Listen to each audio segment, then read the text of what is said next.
Ah, Super. parfait. Bonjour à tous, désolé pour ce contretemps technique. Vous l'avez vu, on a un setup là qui est très sympa, avec pas mal de caméras, un beau décor. On a fait les choses bien avec Gabriel, et donc malheureusement ça vient avec quelques petits soucis techniques aussi pour démarrer et pour lancer ça. En tout cas, j'espère que vous allez bien. Merci d'être avec nous. On va parler aujourd'hui de l'investissement à Bali. On a reçu beaucoup de questions sur la fiscalité, sur le juridique. Est-ce que le marché est saturé? Comment est-ce qu'on ramène l'argent en France? On va débunker tout ça aujourd'hui avec Gabriel, qui est installé à Bali depuis plus de 3 ans maintenant, Ouais, si c'est je dis ça. pas de bêtises, qui est promoteur du coup ici, qui construit des villas, plus d'une cinquantaine à ton actif, je crois, pour le moment. Donc on va faire ça tout de suite. Ça va être un petit peu le programme de la journée. On va commencer par se présenter tous les deux, si Yes. ça te va. Parfait. Bon, moi, normalement, vous me connaissez déjà un petit peu. Si vous êtes ici, c'est que normalement, vous êtes dans la communauté Libox. Pour ceux qui me connaissent un petit peu moins, moi, je suis de formation ingénieur en data science et en finance. Donc, j'aime bien, pour ceux qui suivent un peu mes vidéos sur YouTube, la partie analyse de marché. J'aime beaucoup le côté aussi financier, levier bancaire, être très précis dans les rendements, les charges, les impôts, etc. J'ai une expérience en banque, ce qui fait que j'ai aussi ce côté un petit peu financier et crédit immobilier. Et ça fait maintenant 6 ans, du coup, qu'on a monté Libox, qui est un logiciel spécialisé dans la recherche de biens rentables et dans l'analyse de marché immobilier. Donc c'est des choses dans lesquelles je baigne depuis maintenant pas mal de temps, et c'est quelque chose que j'aime beaucoup faire. Donc là, on va essayer d'appliquer toute cette rigueur sur le marché immobilier de Bali pour que vous soyez vraiment au courant de tout ce qui se fait ici, comment ça fonctionne dans les détails. Il y a beaucoup de on-dit, il y a beaucoup de choses qu'on croit vraies qui le sont pas forcément, et on va essayer de débunker tout ça avec Gabriel. Je te laisse te présenter du coup maintenant pour expliquer un petit peu à la communauté qui tu es. Génial. Mais déjà, merci Thomas. Bonjour à tous. Merci d'avoir pris l'initiative aussi d'organiser ce live. C'est chouette. Nous, on se connaît depuis quelques années déjà maintenant. On s'est rencontrés en France. On travaillait ensemble avec Libox. Ouais. Et donc, voilà, pour ceux qui me connaissent pas aujourd'hui, donc je vais en même temps, on a du coup plusieurs caméras. Je vais afficher aussi la présentation là-bas. Mais voilà, du coup, de mon côté, donc je m'appelle Gabriel Lapierre. Je suis effectivement installé à Bali depuis 3 ans, sachant que avant ça fait 10 ans que je fais de l'immobilier. Je suis ingénieur de formation. Dans l'énergie, j'ai travaillé dans des grands groupes de la construction, chez Vinci notamment. J'ai investi déjà à l'international, en France, en immobilier, en Espagne et en Indonésie également. Quand on s'est rencontrés, Thomas, j'étais du coup directeur d'une société qui s'appelle Oikos, peut-être que certains connaissent, qui fait de l'investissement immobilier clé en main en France, qui faisait de l'investissement immobilier clé en main en France. Et puis depuis 2023, je suis installé voilà à Bali en famille, avec ma femme, et on a en arrivant ici, pour la petite histoire, on arrivait un peu dans le même état d'esprit que peut-être certains d'entre vous sont aujourd'hui, de se dire bah il y a des opportunités, on est à Bali. Il y a peut-être quelque chose à faire. Ça faisait longtemps. Moi, j'ai découvert Bali en 2018. Donc, je me suis dit, il y avait quelque chose à faire. Et c'est en arrivant sur place qu'on a découvert un peu déjà la qualité de vie et en plus les opportunités, et qu'on a décidé d'y rester. Et donc, voilà, 3 ans après, on est toujours là. Et on en parlera, mais on a lancé pas mal de projets immobiliers depuis. Voilà, on en est à 55 villas à notre actif. Donc, voilà, l'idée de ce live, c'est de pouvoir partager un peu tout mon retour d'expérience sur l'investissement immobilier à Bali. On a reçu effectivement beaucoup de questions qu'on a compilées aujourd'hui pour vous dans ce live. Donc voilà, on va avancer et je te laisse reprendre. On voit que la passion de l'immobilier nous suit un peu partout dans le monde. Donc là, on va vous présenter un petit peu le déroulé de ce qu'on va vous présenter aujourd'hui. Si vous avez des questions, n'hésitez pas à les mettre dans le chat, comme d'habitude. On essaiera de les prendre à la volée si possible. Sinon, vous inquiétez pas, on vous oublie pas, on les met de côté. Et à la fin, de toute façon, il y aura une séance de questions-réponses. On va essayer, je pense qu'il y en a pas mal qui ont des contrainte à 14 heures, donc de faire tenir la présentation dans une grosse demi-heure et de nous laisser 10-15 minutes à la fin de questions-réponses. Donc vous inquiétez pas, s'il y a des choses, mettez-les dans le chat et puis on y répondra à la fin. Je te laisse enchaîner du coup, Gabriel, sur la présentation. Qu'est-ce que tu nous as présenté du coup, préparé aujourd'hui? Ouais.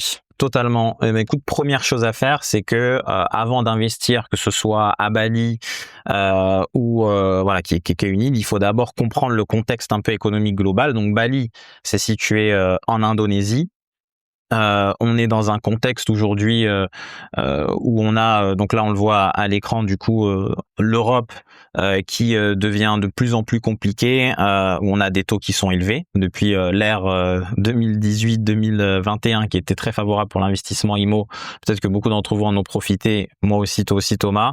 Et puis c'est devenu depuis 2022, ça s'est resserré, c'est devenu en tout cas les crédits de plus en plus chers, les rendements baissent, l'inflation aussi sur nos projets où la fiscalité augmente, surtout la fiscalité est de moins, enfin voilà, est un peu fluctue et elle est pas très stable. Ça reste quand même excellent d'investir dans l'immobilier en France, notamment grâce à l'effet de levier bancaire. Celui-là, on en viendra après sur les comparatifs, mais le gros sujet ici, c'est que on n'a pas de banque, mais j'en parle un petit peu plus loin. Et du coup, ici, on est en Asie du Sud-Est, donc qui est en grosse croissance. On a beaucoup de pays émergents, l'Indonésie en tête, qui tire tout le monde vers le haut. Et donc, on a beaucoup de flux d'investisseurs étrangers qui arrivent sur ces secteurs-là, avec une population qui est très jeune, qui travaille, et donc il y a une grosse force, voilà, de travail qui arrive. C'est vrai que moi j'ai pris une petite claque un petit peu en arrivant à Bali. C'est vrai qu'en tant que Français, on a souvent une espèce de complexe de supériorité, à se dire que la France c'est vraiment le pays le mieux au monde sur l'aspect social, sur l'aspect de la santé, etc. Ouais. Il y a plein de choses qui sont très bien en France, mais je pense qu'il faut pas non plus minimiser les autres pays, et notamment en Asie, il y a de très très belles économies avec de très belles choses qui se font. Et quand on vient ici, on se rend compte des fois de la qualité de service, de la qualité de ce qui est proposé, qui franchement n'a rien à envier à la France, voire sur certains points, je trouve qu'ils sont vraiment très forts. Ouais. Et ça, forcément, ça attire du monde. Et c'est pour ça que Bali, on va en parler, mais attire autant de monde. On le voit d'année en année, le nombre de personnes qui viennent s'installer ici. Et quand on voit un peu la vie qu'on mène ici, c'est vrai qu'on comprend un peu pourquoi aussi. Ouais, totalement. Et donc, aujourd'hui, ce qui est intéressant, c'est non pas de se dire est-ce que c'est la France, est-ce que c'est l'Indonésie ou ailleurs, mais plutôt le voir comme une complémentarité. Et donc, c'est un petit peu l'objet de ce live. On voit beaucoup de choses sur les réseaux, beaucoup de fausses de mythes, et c'est un peu aussi le titre de cela, mythe versus réalité, puisque on est sur un marché qui se transforme avec des investisseurs professionnels qui pendant des années un peu le Far West, donc c'était la prime au premier qui arrivait là, qui faisait un petit peu n'importe quoi, et aujourd'hui le marché se professionnalise énormément et donc on doit arriver formé et avec des compétences sur le marché pour pouvoir y arriver. Donc là j'ai mis quelques chiffres clés qui sont diffusés à l'écran. Donc l'Indonésie déjà c'est 280 millions d'habitants, donc c'est une grosse population, beaucoup de gens ne le voient pas. 5% de croissance du PIB, si on met en comparaison la France on est à 2,1. On est top 7 mondial du PBB. Alors PBB c'est la puissance d'achat du pays, donc c'est le 7e pays qui a la plus grosse force commerciale d'achat, membre du G20, 16e puissance mondiale, et qui a une politique vraiment ouverte sur les investisseurs et les investisseurs étrangers notamment, avec des impôts sur la fortune qui sont faibles, des taxes foncières qui sont très faibles. Du coup, il y a une étude de Goldman Sachs qui projette l'Indonésie comme la 4e puissance mondiale en 2050, derrière la Chine, l'Inde et les États-Unis, là où en Europe, parce qu'on parle de la France, mais l'Europe au sens large, on a que, je crois, l'Allemagne qui est top 9. Ouais. La France, elle est bien reléguée, bien plus loin. Donc voilà, ça c'est la tendance sur seulement 25 ans en soi, c'est qui est pas très. Ça arrive assez vite, ouais.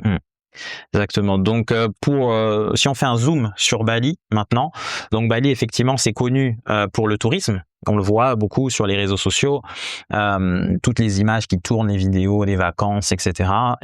Donc on a pour Bali en quelques chiffres sur 2025, 17 millions de touristes qui sont arrivés sur l'île, 7 millions de touristes internationaux, 10 millions de touristes locaux, donc indonésiens, puisqu'on est, comme on l'a dit, de 280 millions d'habitants. Donc il y a aussi un gros marché sur l'Indonésie.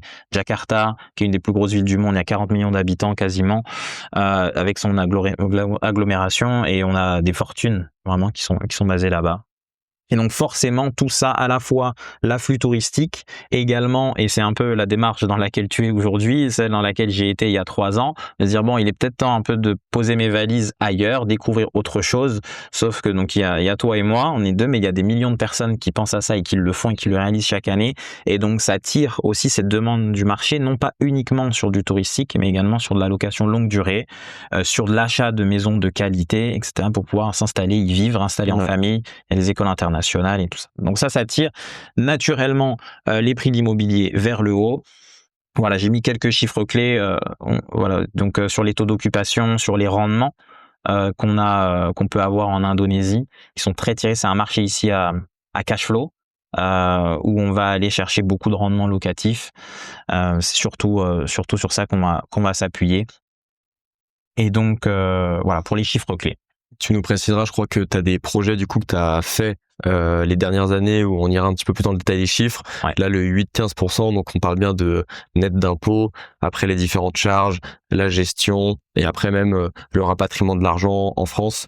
Ouais. Donc on a toutes les couches de fiscalité, c'est vraiment à la fin ce qui nous reste dans la poche. Ouais. Totalement, exactement. Le but de ce live, c'est vraiment de rentrer dans le détail parce qu'il y en a beaucoup qui restent trop superficiels à la surface avec des ordres de grandeur qui savent pas est-ce qu'on parle de brut, de net, qui oublient de prendre en compte la fiscalité en Indonésie, mais aussi la fiscalité internationale. Qu'est-ce qui se passe de l'autre côté quand on est en Europe?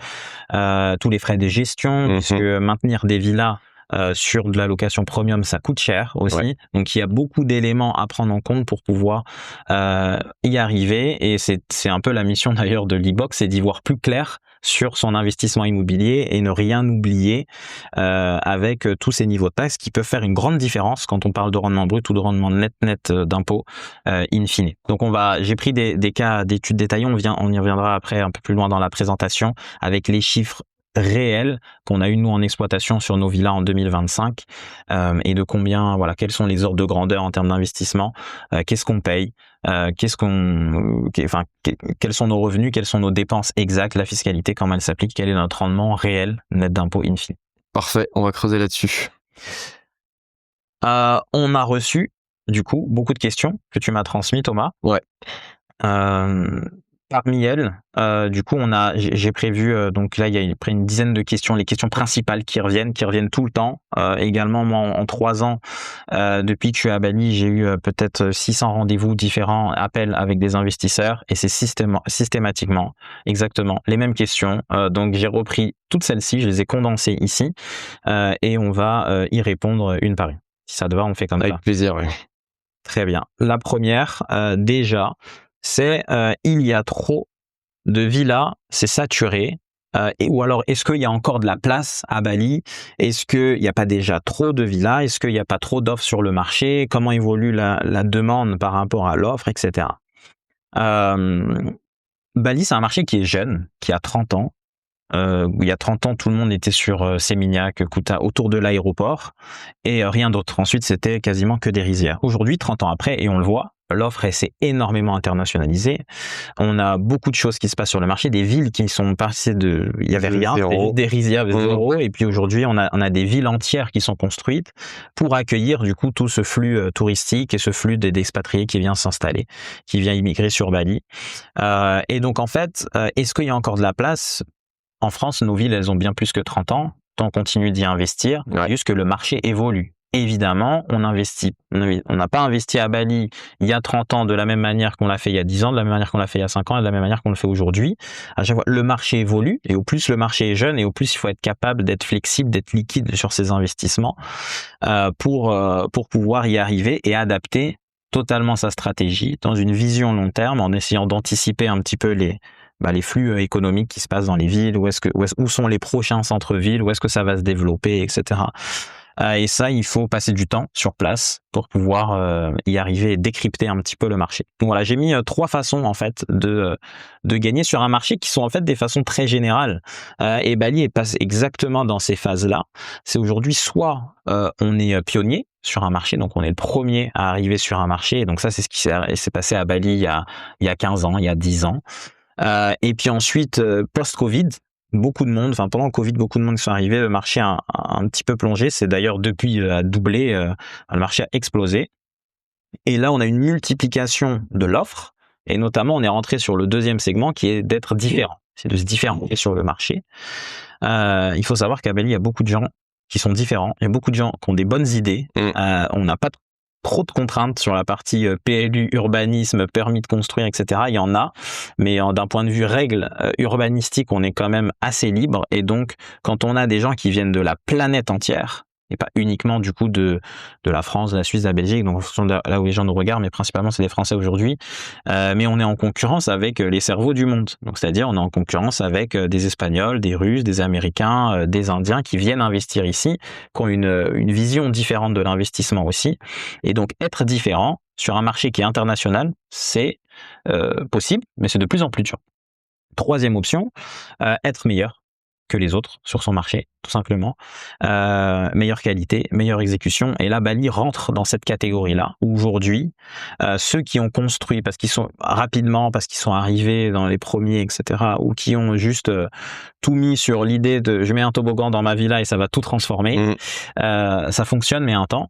Aujourd'hui, sur le long terme, il faut vraiment aller viser sur des produits qualitatifs qui répondent vraiment à une demande, avec de bonnes infrastructures dans la ville dans laquelle on investit, proche des écoles, etc. Exactement la même logique qu'on a dans l'investissement. L'immobilier reste le même partout. L'emplacement est primordial parce que quand sur le marché, on a 100% d'offres, mais seulement 70% de demandes, il y a 30% du marché qui va se faire éjecter ou qui seront plus occupés ou qui vont avoir des baisses de rendement, et c'est les 70% meilleurs qui vont arriver. Et plus le temps passe, et plus en fait ces 100% qui sont devenus 70, ils vont devenir 50, qui vont devenir 30, et puis bientôt ça va être le top 20% de ce qui existe sur le marché qui aura vraiment de la performance, là où 80% va essayer de s'en sortir.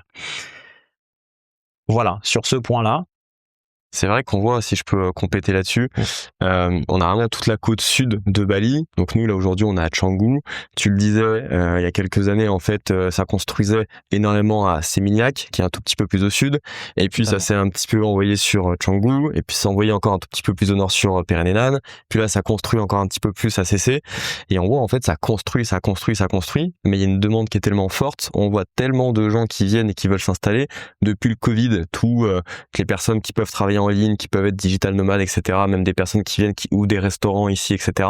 Il y a une demande telle, et en fait, quand on voit le style de vie qu'on a ici, je trouve qu'on comprend en fait l'envie des gens de venir habiter là. Le cadre de vie est tellement plus positif que en fait, il continue à avoir une demande tellement forte, que un peu comme les villes françaises, au début il y a les centres-villes, puis ça construit autour. C'est un peu ce qui est en train de se passer aujourd'hui à Bali, j'ai l'impression. Exactement.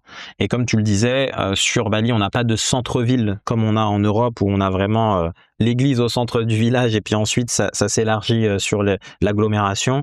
Ici, on va plutôt longer la côte, qui est immense, puisque la côte est immense, et on a les plages, et on a les spots de surf, etc. Donc c'est en longeant la côte comme ça, on remonte, on est redescendu, plus sur Uluwatu, ça remonte sur Canggu, Perennenan. Ça va un peu vers l'est, sur d'autres destinations aussi. Et donc c'est ça qui est en train d'arriver effectivement sur le marché. On a une bonne nouvelle qui est arrivé là en début ce 1er avril. C'est pas un poisson d'avril. Bonne nouvelle, ça dépend pour qui, mais... Ça dépend pour qui. Ça dépend pour qui.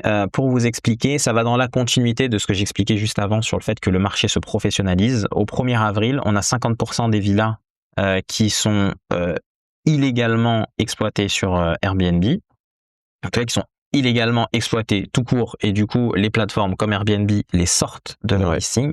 Alors qu'est-ce qui se passe? On a entendu beaucoup de choses aussi, j'ai reçu beaucoup de questions à ce sujet, mais on y reviendra un petit peu plus tard de comment bien structurer un projet immobilier. Et comme je le disais juste avant, on a beaucoup de projets qui ont été mal structurés parce qu'ils n'avaient pas les bonnes sociétés, ils n'avaient pas pas construit dans les bons endroits. On a des zonings, on a des secteurs dans lesquels on peut construire, d'autres on peut pas, on a des règles à respecter, on doit avoir des permis de construire, des permis d'exploitation, on doit avoir tout ça, et il y en a plein qui, comme je disais, ont profité de Bali comme le Far West, et qui finalement aujourd'hui se retrouvent un petit peu lésés. Alors il y en a qui l'ont fait volontairement, il y en a malheureusement sont des investisseurs qui se sont fait avoir parce qu'ils sont passés en direct avec des constructeurs ou en direct avec des promoteurs sans avoir de conseils, donc sans avoir d'avocat, sans avoir de fiscaliste, toute la partie juridique, qui ont sauté un peu cette partie-là, pensant que c'est Bali. Il suffit de construire, c'est tout. C'est Bali, on a des échafaudages en bambou, ici c'est freestyle. Non, pas du tout, il y a des règles. Et donc aujourd'hui, ces règles, elles changent pas. En fait, on n'a pas de nouvelles lois, elles sont juste en train d'être appliquées, tout simplement. Et donc voilà, donc j'ai mis un screenshot là d'un mail qui a été reçu par beaucoup de propriétaires à Bali. Alors on me l'a transféré, c'est pas mon screenshot, mais voilà, il y en a qui ont reçu ce mail-là. Alors c'est en anglais, mais il dit que votre villa a été retirée d'Airbnb parce qu'elle ne respectait pas les critères juridiques, les critères légaux, pardon. d'exploitation. Donc ça va bien dans notre sens et on va passer parce que toutes les questions qui viennent ensuite, c'est justement qui nous ont été posées, comment structurer correctement un projet immobilier à Bali et donc On va rentrer enchaîner là-dessus. Ouais. la question qui revient le plus, C'est que on n'est pas propriétaire à Bali. on n'est pas propriétaire à Bali. Pas propriétaire à Bali. Et pour autant, ça construit partout. On a une demande qui est énorme. On a énormément de villas qui poussent partout. Alors pourquoi on a autant d'investissements immobiliers alors que on n'est pas propriétaire à Bali? Déjà, il faut rappeler que donc c'est ce qu'on appelle le leasehold. En fait, à Bali, on n'est effectivement pas propriétaire. Pour être propriétaire à Bali, il faut avoir ce qu'on appelle un freehold, qui est en fait un hak milik, exactement le nom indonésien pour dire le titre de propriété qu'on a en France, voilà, chez notaire, le titre de propriété, le certificat de propriété. Ici, c'est le hak milik. Pour l'avoir, il faut être de nationalité indonésienne. Et donc pour ça, il faut avoir un passeport indonésien. Et pour avoir ça, soit on se marie, on est marié à un ou une indonésienne, et sinon il faut être indonésien. Enfin voilà. La double nationalité n'existe pas, d'ailleurs en Indonésie. Sinon, il y aurait beaucoup d'investisseurs qui joueraient sur les deux tableaux en disant je suis indonésien et français, par exemple. Non, pas du tout. Si on peut devenir indonésien, mais dans ce cas-là, il faut faire une déchéance de nationalité. Et ça refroidit bien plus tard. Donc, du coup, si on peut pas être propriétaire, comment on fait de l'investissement immobilier? On a ce deuxième modèle qui s'appelle le leasehold, qui est en fait une location de très longue durée, qui est très commun plutôt dans le système anglo-saxon. Par exemple, à Londres, ça fonctionne comme ça. On a la même chose à peu près en Thaïlande également. C'est pareil sur toute l'Indonésie. En fait, il faut bien comprendre que cette mesure, elle vient du fait que c'est pour protéger en fait les Indonésiens qui restent propriétaires de leurs terres et qui ne soient pas expropriés. Sinon, ça ferait longtemps que Bali appartiendrait en grande partie à moitié à la Chine, moitié aux Russes, etc. Donc ça, c'est une mesure vraiment protectrice pour eux. Maintenant, comment nous, en tant qu'investisseurs, on peut en profiter et quand même pouvoir porter nos projets. Donc, on a ce leasehold du coup qui est accessible aux étrangers et qui est un droit d'usage sur de très longues périodes. En général, c'est 25 à 30 ans. Tout ça, ça se passe chez le notaire. C'est totalement commun ici en fait. Quand on est en France, effectivement, on est un peu déroutant. C'est la première fois qu'on en entend parler. Donc ce leasehold, qui se dit aussi beau amphithéotique, ça existe en France d'ailleurs. Souvent, c'est utilisé plutôt dans les concessions, cimetières, églises, projets un peu d'état de collectivité. Ce sont des baux amphithéotiques, c'est des locations de très longue durée. Donc là, on parle de 25 à 30 ans renouvelables. C'est un bail qui est signé chez le notaire. Et ensuite, ce qui se passe au bout de 25 à 30 ans, on le décide en avance. C'est-à-dire que c'est pas, on se retrouve dans 25 ans, qu'est-ce qu'on fait? Non, tout est décidé en avance. Ça, c'est la magie de l'immobilier, c'est que quasiment tout est anticipable, à part la loi du marché, mais sinon d'un point de vue juridique, quasiment tout est anticipable.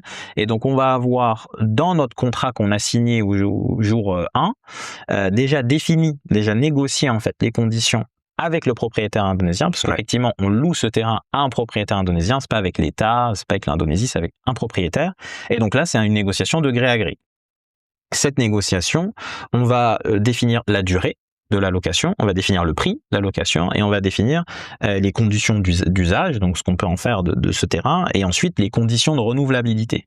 C'est-à-dire que est-ce qu'on a des garanties pour pouvoir renouveler ce terrain, à quel prix on va renouveler ce terrain. Tout ça, c'est défini en amont. Et ensuite, donc j'ai mis une petite note sur la partie PTPMA qui est sur la partie transmission, puisqu'on est dans la même logique en fait par exemple en France, pourquoi on aime bien ce côté où on veut être propriétaire ad vitam aeternum d'un bien, c'est parce qu'après on peut le céder à ses enfants, à ses héritiers, etc. Ici c'est la même chose, sauf ce qu'on va céder, c'est notre contrat d'exploitation, c'est notre bail notarié, ça passe avec exactement les mêmes règles, ça passe si on est marié à son époux ou son épouse, et puis ensuite ça passe sinon aux enfants. Donc c'est exactement les mêmes règles qu'on a en Indonésie sur cette partie-là. Donc et on va utiliser notamment un véhicule en tant qu'investisseur qui s'appelle une PTPMA, qui est un peu, j'en viens juste après, mais qui est un peu l'équivalent d'une SCI finalement. La société, voilà, ici en Indonésie. Ouais. Tout à fait. Voilà. On a eu, je sais pas ce qui s'est passé sur la slide, mais we just jump from to the end. Bon, je sais pas. Alors on a passé sur toutes les slides. Vous voyez un petit peu, vous êtes teasé là sur ce qui arrive juste après. et tout ce qu'on va voir après, mais je reviens du coup où est-ce qu'on en était au bon endroit. La slide qui vient juste après, du coup, c'est justement celle-ci. Donc, la PTPMA. Donc, c'est une société qui est faite spécialement pour les étrangers. On va avoir, du coup, cette structure, elle est vraiment faite pour avoir des investisseurs qui sont au capital étranger, qui va permettre de pouvoir faire des investissements à Bali. Cette société-là, donc c'est l'équivalent plutôt d'une SAS puisqu'elle peut avoir une fonction commerciale également. Donc, on pourrait ouvrir un restaurant avec, ou voilà, on peut faire de l'immobilier avec.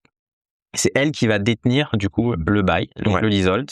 C'est elle qui va détenir les licences, elle qui va détenir les permis d'exploitation. C'est elle qui, voilà. En fait, on va utiliser cette société pour pouvoir faire de l'investissement immobilier, et c'est la seule structure juridique légale pour pouvoir exploiter et faire de la location, de faire de l'investissement locatif touristique à Bali. C'est la seule structure aujourd'hui qui permet de le faire. Est-ce que ça veut dire que du coup en nom propre, c'est impossible d'être pas propriétaire mais locataire du coup d'un terrain et d'une villa en tant qu'expatrié? Je suppose qu'on peut le faire en tant qu'Indonésien, mais un Français par exemple ne peut pas acheter un terrain, faire un leasehold autre que par une société PTPMA. Exactement. En fait, alors les Indonésiens, eux, ils vont avoir d'autres types de PT qui sont des PT locales.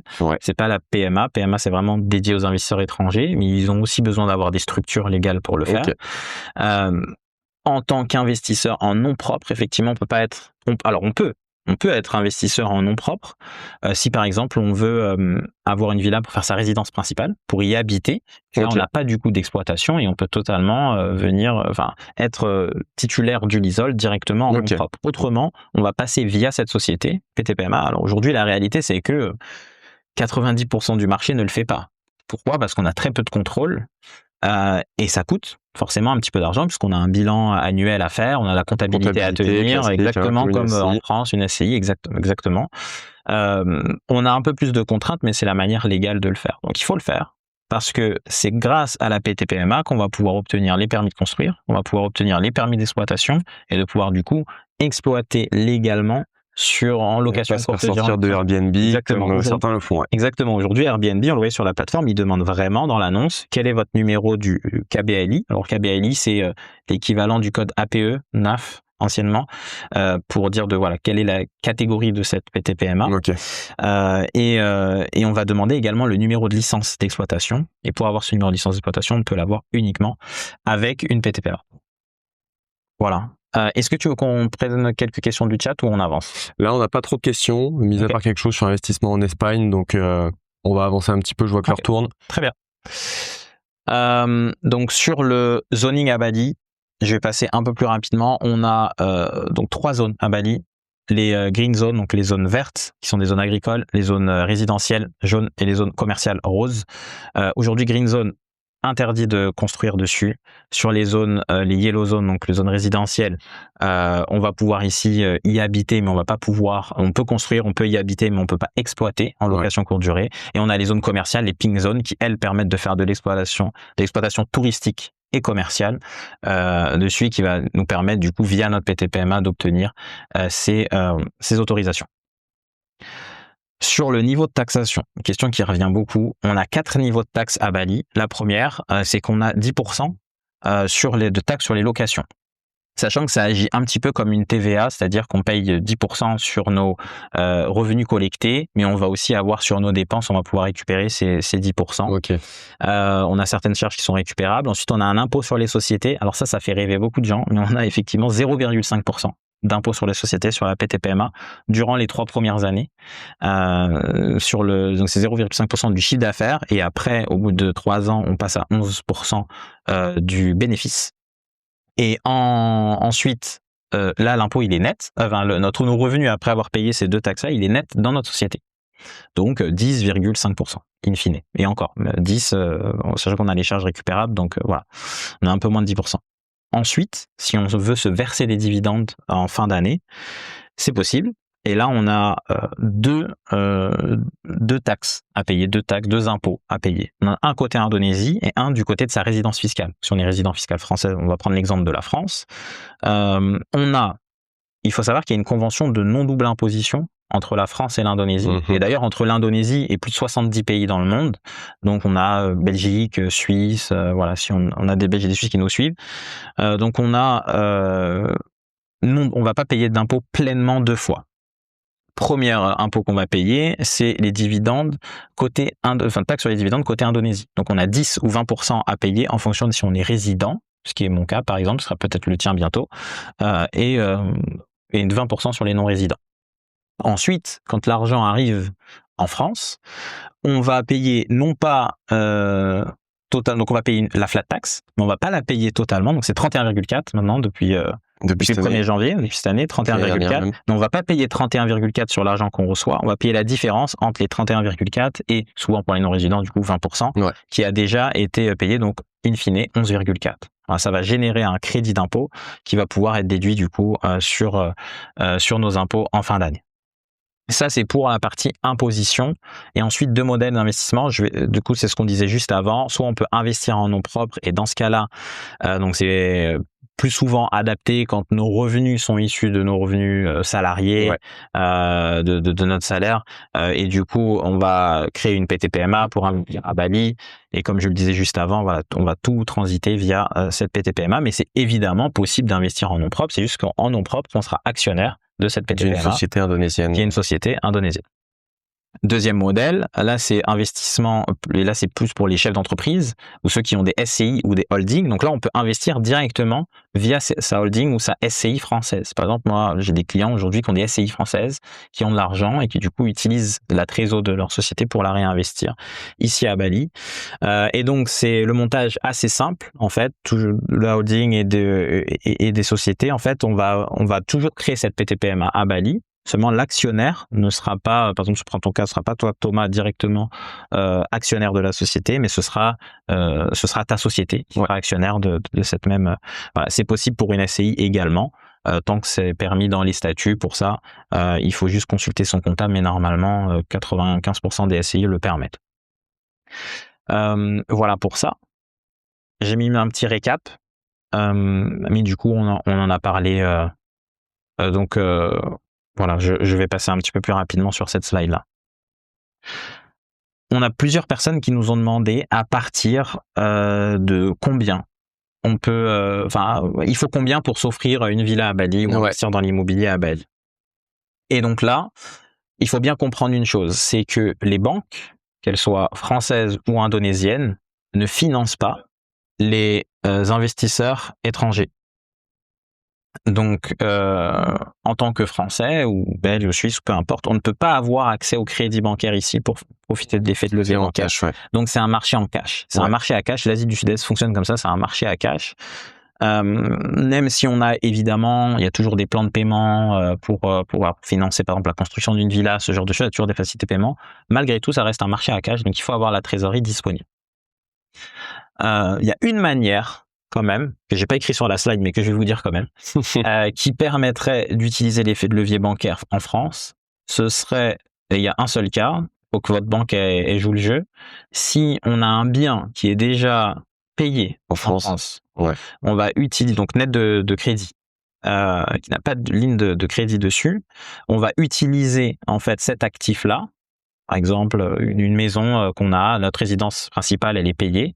On va faire un refinancement, c'est un peu comme un crédit Lombard où en fait, on va prendre en hypothèque la maison et la banque, elle va refinancer. Donc, c'est une banque française qui va refinancer la maison en prenant en hypothèque la maison. Si la maison vaut 300 000 €, et ben en fait, ils vont vous accorder une ligne de crédit à 300 000 € en prenant en hypothèque la maison. Et s'il y a un défaut de paiement, ils saisissent la maison. Et en tout cas, la France ne peut pas saisir un bien en Indonésie, donc ils vont utiliser un actif français pour pouvoir y arriver. Voilà. Et en termes de budget, donc j'ai mis quelques ordres de grandeur pour savoir aujourd'hui, pour s'acheter une villa. Donc on va être à partir de 100 000 €. On peut commencer à avoir des choses intéressantes, des villas, une chambre de qualité. Je précise le niveau de qualité ici. J'ai pas parlé des guest house, j'ai pas parlé des petites villas pas chères. Et là aussi on parle de Bali, je parle pas des autres îles aux alentours, etc. Et dans le secteur un petit peu huppé de Bali aussi, là on est dans le sud de l'île. Absolument. Voilà, le côté des expats, on n'est pas en plein milieu de la forêt ou de la montagne. Exactement. Où là pour le coup c'est pas le même tarif, on est dans un peu la Côte d'Azur de Bali, quoi. Exactement. Et c'est pour respecter, du coup dans la continuité de ce que je disais plus haut, on investit l'emplacement en prime.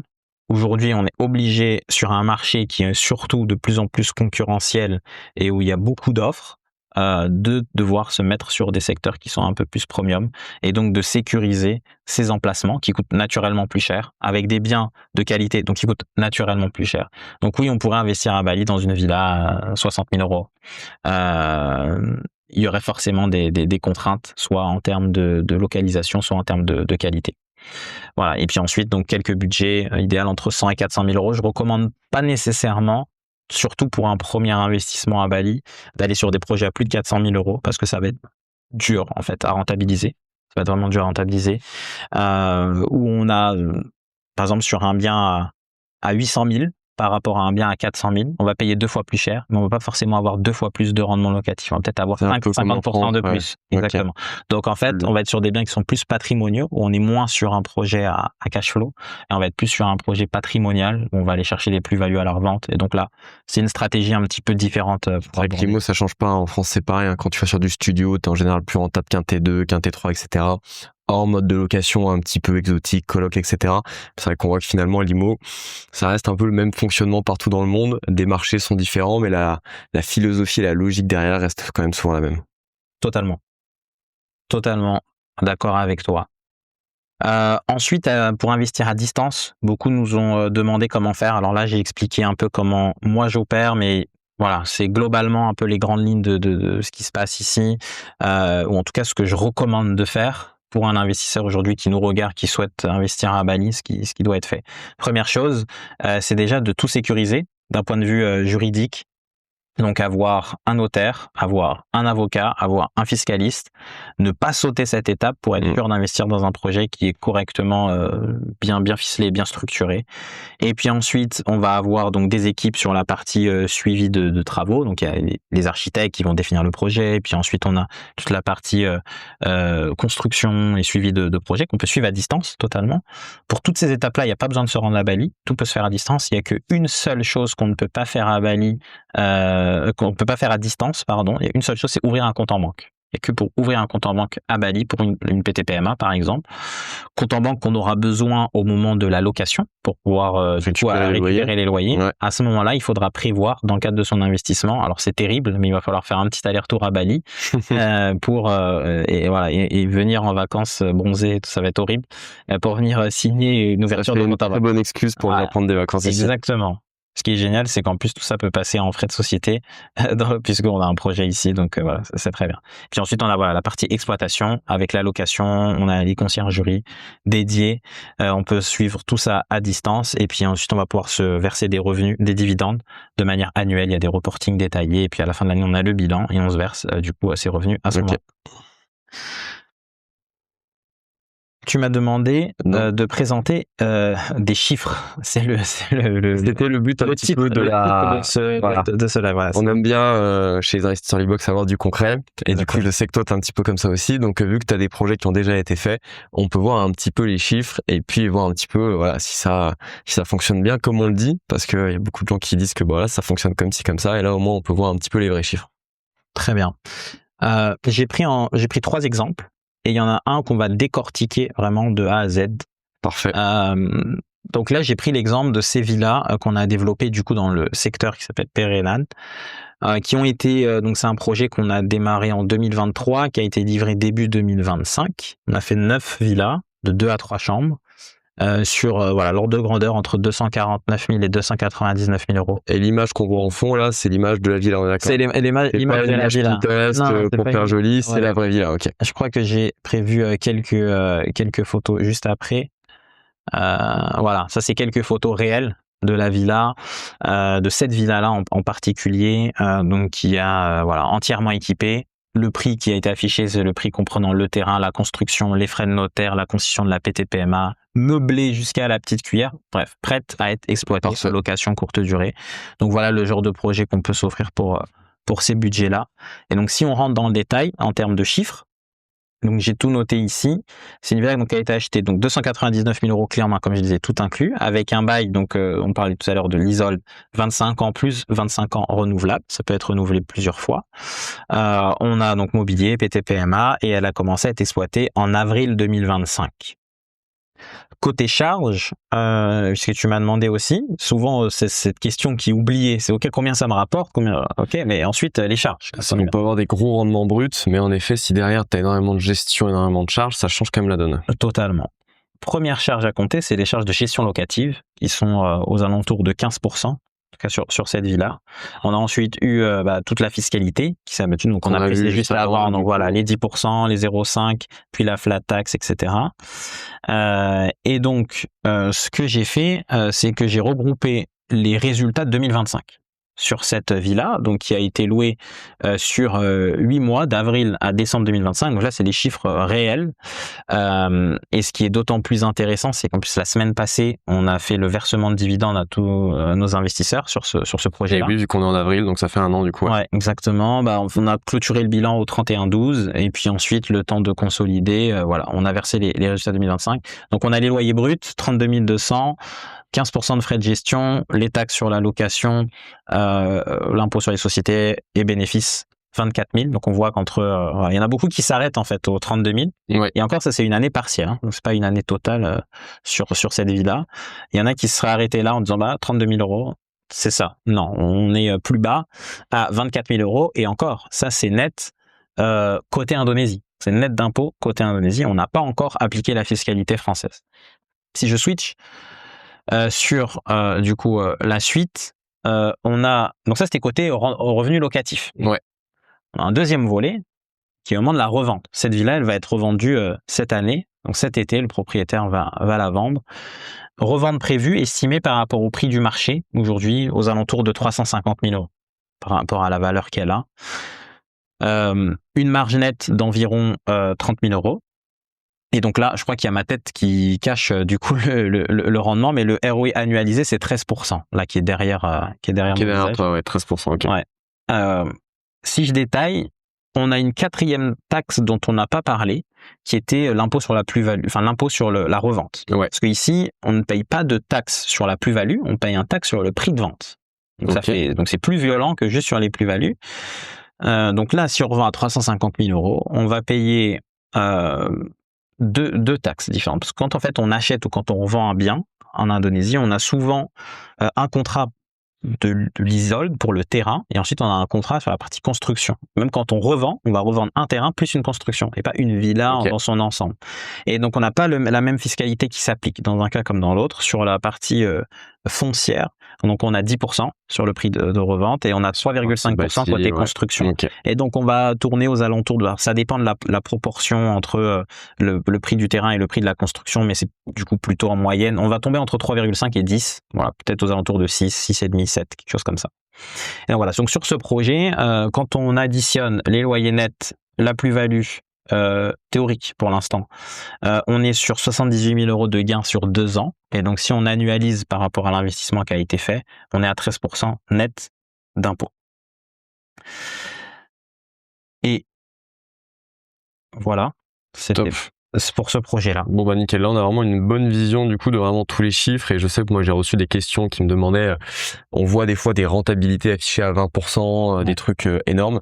Alors ça reste très rentable Bali quand même, on l'a vu, hein, 13% net d'impôt, ça fait du bel investissement, mais c'est vrai qu'il faut quand même prendre en compte dans la partie gestion, parce qu'on est sur du Airbnb, et c'est vrai que ce qu'on n'a pas dit, mais c'est que ici on a un niveau de service aussi où quand on parle de gestion, c'est pas juste quelqu'un qui fait les ménages entre les locations, c'est du ménage des fois pendant le séjour, c'est du service, de la recharge d'eau, l'entretien de la piscine, les petites réparations de la villa, il y a vraiment tout qui est inclus.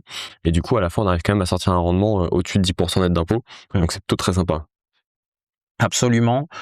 Aujourd'hui, l'ordre de grandeur qu'il faut avoir en tête sur l'investissement immobilier à Bali, c'est plutôt entre 8 et 15% net. Au-delà, il y a souvent un loup. Ouais. Ou alors, après, c'est toujours le couple rendement-risque. Hein, c'est que au-delà de 15%, malgré des projets exceptionnels, etc., alors ça peut arriver, mais il y a souvent un niveau de risque qui est un petit peu trop important à mon goût. En dessous de 8%, c'est qu'on est soit sur un projet qui est très patrimonial, et du coup, là, on va aller sur les villas qui sont à plus de 400 000, plus de 500 000 euros, et on va plutôt aller chercher des plus-values à la revente, donc faut bien calculer son coût. Soit on est sur un mauvais projet qui est trop cher, qui a été mal pensé, il n'y a pas de demande en face, etc. Ok. Voilà. On a développé justement nous un deuxième projet, donc le projet Uluwatu Ocean View. Donc c'est 11 villas vue mer, qui était de 1 à 3 chambres, qui était un projet très premium, beaucoup plus cher que notre projet précédent que j'ai montré, avec là donc les prix 249 000 €, c'était le prix pour une villa une chambre seulement. Ouais. Et sur ensuite, Uluwatu, carrément la péninsule au sud de Bali, le coin des Exactement. surfeurs très connus, exactement, beaucoup de villas de millionnaires, voire quelques milliardaires, si je dis pas de bêtises. exactement. Il y en a un avec un avion là en plein milieu de sa villa qui est Ouais. très connu. C'est un coin voilà qui est vraiment regardé par tous les personnes riches du monde, quoi. Ouais, tout à fait. C'est exactement ça. Et on est du coup sur une falaise. Et donc, on a cette hauteur de vue et on a une vue à 180 degrés sur l'océan. Donc là, évidemment, l'emplacement coûte cher. On peut pas se permettre de faire des petites unités cheap, pas chères, etc. sur ce genre d'endroit, puisque c'est pas la clientèle du tout. La clientèle recherche de la qualité, et donc forcément, on va aller sur des projets qui sont un petit peu plus chers. Et donc naturellement, on le voit ici, le retour sur investissement, il est bien plus, il est bien plus faible. On est aux alentours, bien plus faible. Tout est relatif en comparaison, aux alentours de 10% par an. Et on va aller chercher principalement sur ce genre de projet. L'argent, ça va être sur la revente, surtout sur la valeur patrimoniale, en tout cas du bien, moins sur l'exploitation pure de la location courte durée. Alors évidemment, ça y contribue fortement, mais pas que. Et ça, donc c'est un projet qu'on livre nous là au mois d'avril. Donc ce mois-ci, on est en plein là dans les derniers ajustements, aménagements, tout le mobilier, Génial. etc. Donc c'est assez chouette. On a un troisième exemple de projet que j'ai voulu aussi présenter aujourd'hui, qui est ça c'était quelques images de du projet de la villa. de la villa. Ça donne envie. Ouais. Bon, on connaît un petit peu nous maintenant, mais Ouais. Et ensuite on a donc ce projet-là qui a été fait à Canggu, donc Canggu qui est le secteur très prisé aujourd'hui par les expatriés notamment. Ça c'est un projet du coup qui est hyper urbain, en fait, qui est vraiment en plein milieu de la fournaise, voilà, où il y a beaucoup de gens, beaucoup de monde, etc., très urbanisé. Donc on a des unités qui sont plus petites, qui ont des budgets aussi beaucoup plus accessibles. On le voit, l'ordre de grandeur, c'est à partir de 99 000 € jusqu'à 219. Et donc là, on va optimiser, et c'est vraiment le type de produit qui est un produit à cash flow. Là, on va aller chercher un maximum de cash flow. On va moins aller chercher de la plus-value à la revente, même s'il y en aura quand même un petit peu, parce que le secteur est fait que. Voilà. Et bien, du coup, on a des rendements qui sont plus élevés sur ce genre de petites unités. On a une concurrence qui est aussi beaucoup plus féroce, parce que comme on a des unités qui sont moins chères, plus accessibles, donc plus de monde peuvent avoir accès aussi à ce genre de produits. Donc, il faut faire très attention à l'emplacement et à quel type de produit on propose, et on s'adresse à quel type de clientèle. Voilà pour ça. Quelques images aussi. Donc là, c'est des lofts, c'est nos unités à 99 000 €, celles-ci hyper optimisées, très adaptées pour la location courte durée pour des personnes qui voyagent seules ou à deux, en couple, et très adaptées pour des voyageurs de moyenne durée. C'est-à-dire on a de plus en plus, plutôt d'ailleurs des personnes de notre génération qui vont en fait n'ont pas une seule résidence principale dans le monde, mais qui sont digital nomades, entrepreneurs, etc., et qui vivent en fait à moitié à Dubaï, à Bali, à Marbella, qui bougent un petit peu quelques mois dans chaque destination. Exactement, et qui du coup vivent plusieurs mois de l'année à l'étranger. Et donc voilà, c'est parfaitement adapté. Ils recherchent des biens de qualité où il y a tout ce qu'il faut. On a juste à poser ses valises, on bosse, on est là pendant 3 mois et ça se passe très bien. C'est une population qui a du budget. Et ensuite, dans les tuyaux, tu m'as dit d'en parler. On a du coup un projet qui est en développement sur CC. On en avait parlé du coup ensemble de ce projet. Ouais. On a 27 villas en construction en bord de mer.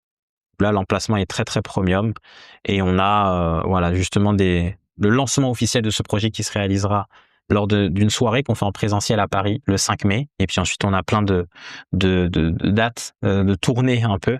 Paris, Biarritz, Bruxelles, Genève, Nottingham. On a d'autres webinaires aussi qui sont prévus ensemble. Et donc là, j'invite, si vous êtes du coup intéressé pour pouvoir recevoir ce projet en avant-première, si vous voulez aller un petit peu plus loin, et ben dans ce cas, normalement dans le chat, dans le chat, vous avez dû recevoir un lien pour pouvoir remplir un formulaire pour avoir accès à ce projet. En avant-première, il est proposé aujourd'hui uniquement à nos clients historiques, investisseurs, puisqu'on est sur tous nos projets, on est sold out. Et à chaque fois qu'on lance un projet, on est sold out très rapidement, en quelques jours, quelques semaines. voire quelques heures, ce qui est déjà arrivé sur le projet que je présentais juste avant à Canggu. À Canggu, ouais. Donc voilà, mais aujourd'hui, pour Thomas et pour toute la communauté Libox, si vous êtes intéressé, inscrivez-vous, laissez vos coordonnées, vous serez intégré dans la séquence de lancement pour avoir accès à ces projets en exclusivité. Et il y a des soirées du coup investisseurs dont tu parles aussi, où tu vas représenter un petit peu ce projet-là plus en détail. Ça va être l'occasion de rencontrer aussi les investisseurs, de répondre à leurs questions. Absolument. Et là, on l'a fait en live pour faire une première introduction. C'est vrai que c'est bien aussi de se voir en visu. Là, on a ACC qui est un peu ce que certains appellent le nouveau Canggu. Ouais. Moi, j'en ai entendu qui disait ça, donc ça me faisait sourire, sachant qu'on avait ce projet du coup ACC. Et donc, c'est vrai que, comme on expliquait, ça commence à se décaler de plus en plus là vers la côte. Moi, j'ai énormément d'amis qui habitent déjà à ACC. C'est assez incroyable parce que d'ailleurs on a une question dans le chat, là on va y revenir sur le trafic à Canggu et sur le fait que en fait la circulation est un petit peu compliquée, et c'est vrai, et c'est un peu l'équivalent de Paris. Effectivement, dans Paris Centre, circulation très compliquée, énormément de monde, il y a des gens à qui ça plaît, et puis il y en a qui vont aller un petit peu plus en Île-de-France. Là on est un petit peu là-dessus aussi, dans un secteur un petit peu plus pavillonnaire résidentiel, qui je pense va continuer de construire énormément et qui un jour sera peut-être un petit peu comme Canggu, et puis il faudra aller encore plus loin. Ouais. Ça c'est la suite un petit peu logique des choses, mais ça reste là un emplacement qui est très sympa en bord de mer, donc je pense que ça fait un superbe projet. Surtout en termes de timing, c'est le bon moment pour le secteur où on est déjà haut sur le marché, parce que les investisseurs ont compris que ça se développait comme ça. C'est ça. Et donc on est déjà sur un marché qui est pas émergent, qui a déjà émergé en termes notamment de prix du terrain, etc. En revanche, aujourd'hui, on est sur, et on le voit sur les derniers emplacements, nous on a réussi à trouver un terrain bord de mer exceptionnel, ouais. Et on est parmi les derniers du secteur. C'est ça. On a acheté il y a 6 mois, loué, on s'entend. Et aujourd'hui, tous les terrains de la zone sont achetés. Ouais. Puisqu'en fait, on a, ce qui s'est passé, c'est qu'on a la zone, en fait, le zoning a changé.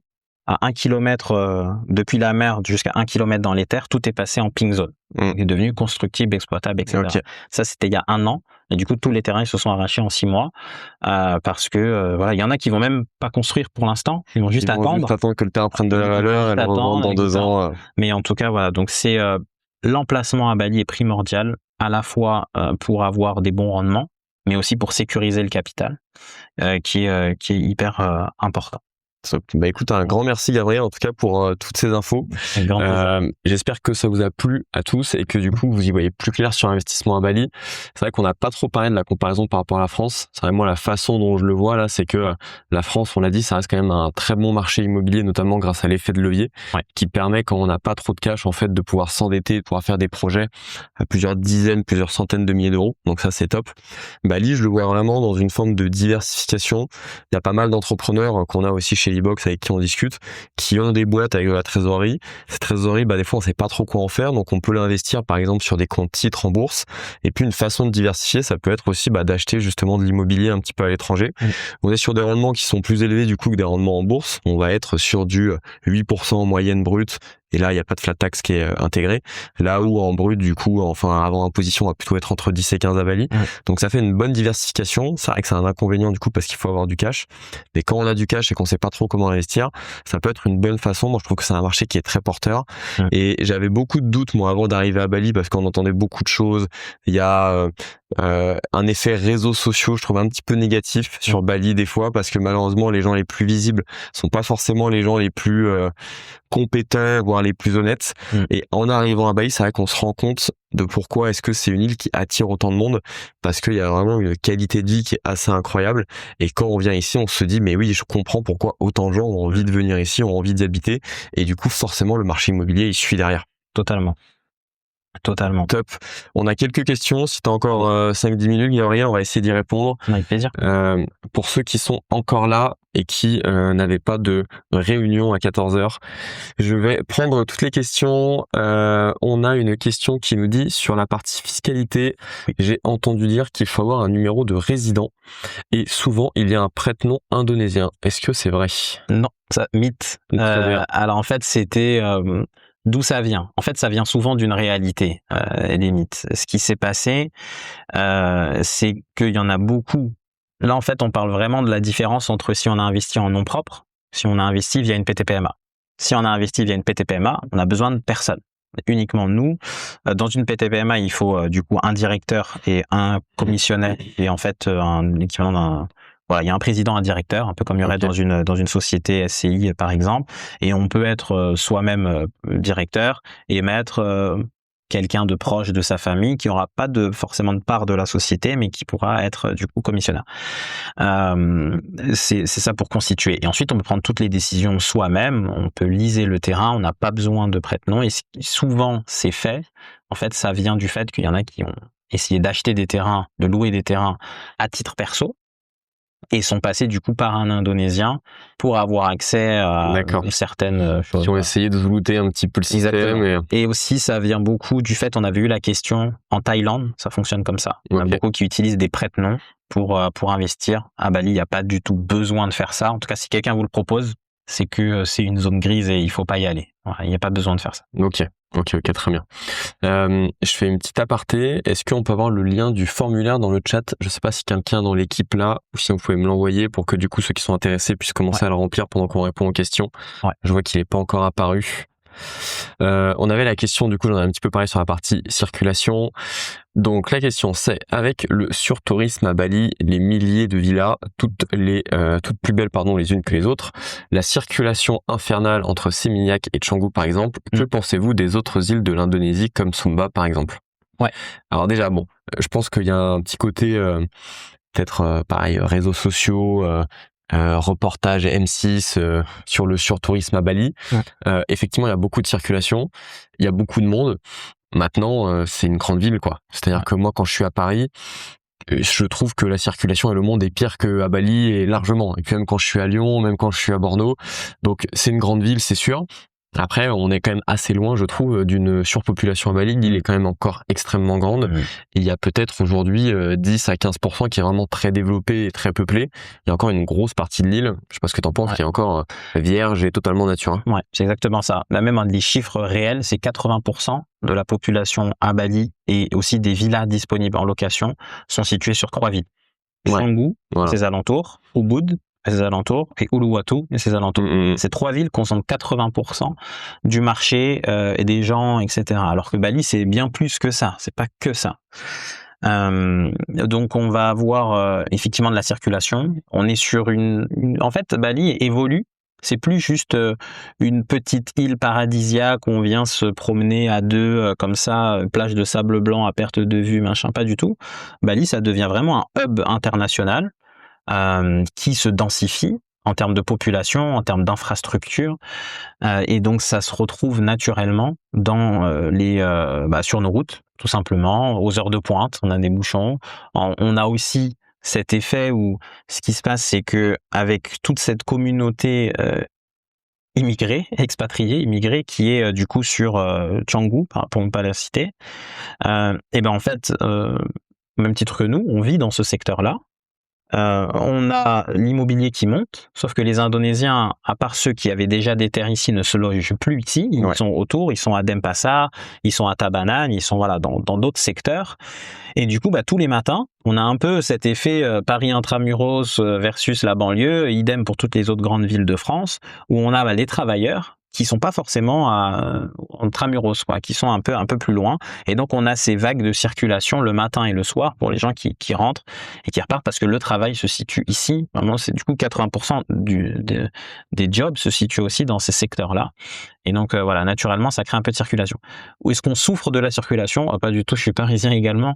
Rien à voir. C'est juste que, en fait, comme tu le dis, sur cet effet réseaux sociaux où on va montrer, en fait, on le voit sur les réseaux, quelqu'un va faire une story ou un post sur les réseaux dès qu'il y a des bouchons. Si ça roule bien, il n'y a rien. Les perroquins un peu. On a eu aussi, pour parler des émissions, on a eu une de nos villas qui est passée sur 50 minutes inside, sur TF1. Ils sont venus filmer pendant 1h30, 2 heures quasiment, de rush vidéo, à prendre des prises de vue, interviews, tout ça. Au final, sur le reportage, on passe 5 secondes maximum. Et donc en fait, quand on voit et ils sont venus pendant 2 semaines filmer ils avaient des centaines d'heures de vidéos, et pour un reportage qui dure 25 minutes, qui fait un focus sur 4 personnes, et pour passer voilà le dimanche et faire rêver un petit peu les gens. Donc on a ce contraste de ce qui est montré à la télé ou sur les réseaux versus la réalité, qui est très biaisé. Et donc, naturellement, je pense que la meilleure manière, c'est de prendre un billet d'avion, venir sur place, se rendre compte par soi-même ce que tu as fait. Et puis, on s'en rend compte, voilà. C'est toujours mieux de se rendre compte par soi-même, parce que c'est vrai que l'effet média, plus on voyage, plus on se rend compte que vraiment, il y a une phase qui est pas toujours réaliste. Pour faire vendre, faut toujours qu'il y ait un côté un peu dramatique, un petit peu catastrophique. Malheureusement, les médias sont toujours un petit peu là-dessus. Je trouve ça dommage. Mais forcément, si on dit que tout va bien et que c'est génial, en fait, ça vend un peu moins que de dire qu'il y a du surtourisme, que c'est l'enfer, et que bien fait pour ceux qui sont allés s'installer là-bas. Les vilains, ils avaient qu'à rester en France. Il y a un peu cet effet-là. Donc, je vous invite à venir un petit peu et voir ce que ça donne de vous-même. Je continue les questions. On a une question pour les plateformes. Vous ne passez pas par des plateformes de type Booking ou Airbnb? Je pense que si, du coup. Si. Booking, Airbnb, Agoda, voilà, toutes les plateformes. 90%, 95 même non, la vraie répartition, c'est qu'on a 80% qui passent par Airbnb et Booking. On a environ 15% qui passent en direct, soit via les comptes des réseaux sociaux de nos villas, parce qu'en fait chaque villa a son propre compte Instagram, fait sa propre publicité, etc. Et donc on a des bookings directs, ou soit des gens qui nous contactent directement via la conciergerie, et donc là on passe en direct hors plateforme. Et on a 5% qui est sur autres, voilà, Expedia ou Agoda, ce genre de des plateformes alternatives. Un petit peu secondaires, Ok. On a une question un petit peu technique là, je sais pas si tu auras la réponse. On a Frédéric qui nous dit, même en leasehold, l'investissement rentre dans l'IFI en France. Ok, ça m'étonne vu qu'on possède des parts de société et pas de l'immobilier directement. En fait, dans le calcul qui est réalisé, puisque j'ai un client qui a eu le même sujet, qui est dans ce cas-là, et en fait, on est dans le cadre l'IFI, on est soumis sur tout notre patrimoine mondial.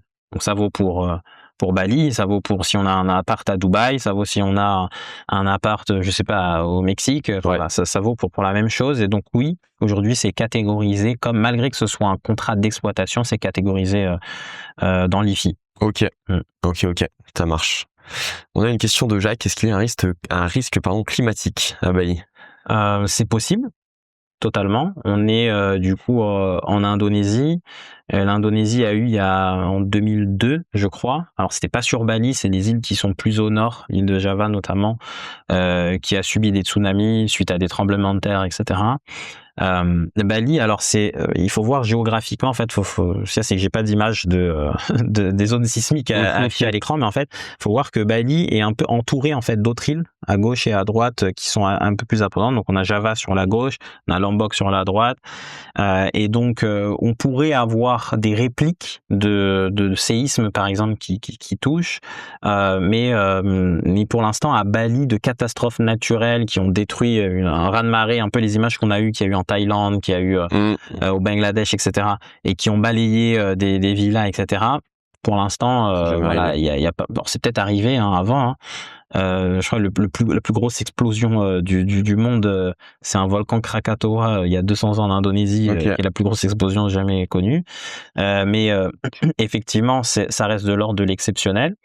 Après, on n'a pas de tempête, tornade, cyclone, parce qu'en fait on allait sur la ligne de l'équateur et les cyclones ne passent pas sur la ligne de l'équateur, ils sont soit au-dessus soit en dessous. Donc on aurait éventuellement un risque, à ma connaissance, je sais pas de quand remonte le dernier truc un petit peu il y a des risques mais ça reste assez exceptionnel, on n'en a pas de exceptionnel, exactement, comme c'est le cas à Saint-Barth, comme c'est le cas dans à peu près toutes les îles du monde. Ok. On a une dernière question du coup, question d'Isabelle qui nous demande si pour la réunion à Genève, on aura un expert pour la fiscalité avec la Suisse.